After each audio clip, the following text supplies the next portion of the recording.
सखी सहेली चैनल की तरफ से सभी को जय माता दी।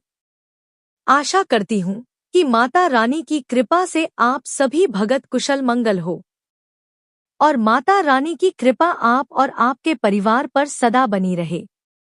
आइए आज हम अक्षय तृतीया के महत्व और कथा के बारे में जानते हैं।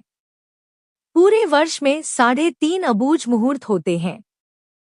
पहला चैत्र शुक्ल प्रतिपदा, दूसरा विजयादशमी और तीसरा अक्षय तृतीया। आधा मुहूर्त कार्तिक शुक्ल पक्ष की प्रतिपदा को रहता है।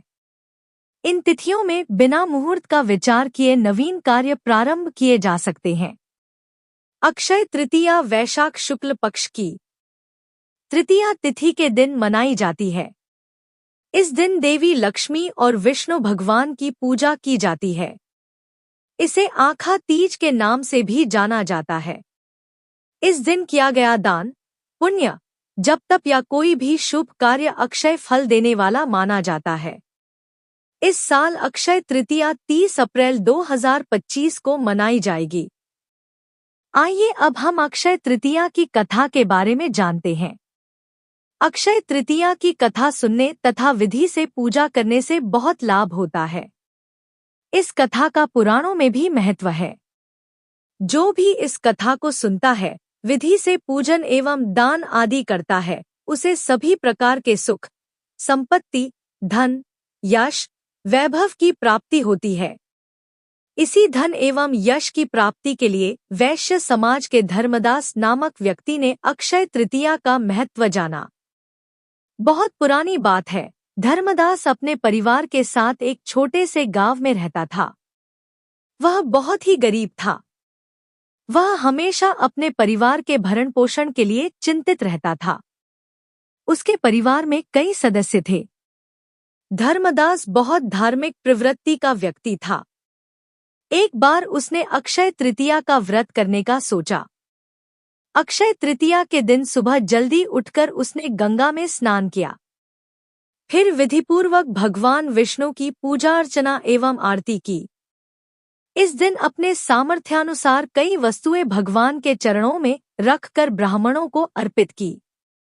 यह सब दान देखकर धर्मदास के परिवार वाले तथा उसकी पत्नी ने उसे रोकने की कोशिश की।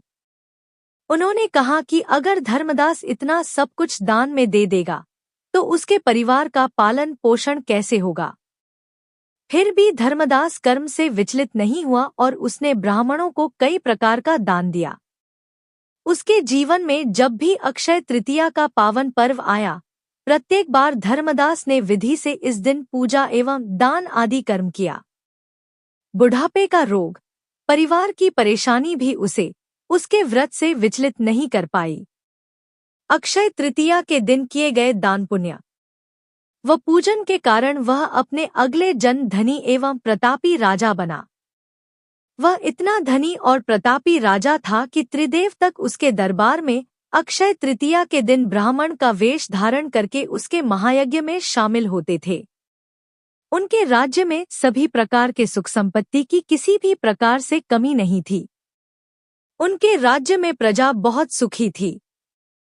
अक्षय तृतीया के पुण्य प्रभाव से राजा को वैभव एवं यश की प्राप्ति हुई, लेकिन वे कभी लालच के वश नहीं हुए एवं अपने सत्कर्म के मार्ग से विचलित नहीं हुए। उन्हें उनके अक्षय तृतीया का पुण्य सदा मिलता रहा। अपनी श्रद्धा और भक्ति का उसे कभी घमंड नहीं हुआ। वह प्रतापी राजा महान एवं वैभवशाली होने के बावजूद भी धर्म मार्ग से कभी विचलित नहीं हुआ। माना जाता है कि यही राजा आगे के जन्मों में भारत के प्रसिद्ध सम्राट चंद्रगुप्त के रूप में पैदा हुए थे। जैसे भगवान ने धर्मदास पर अपनी कृपा की, वैसे ही जो भी व्यक्ति अक्षय तृतीया की कथा को सुनता है और विधि विधान से पूजा करता है, उसे अक्षय पुण्य एवं यश की प्राप्ति होती है। जय श्री गणेश। जय मां लक्ष्मी।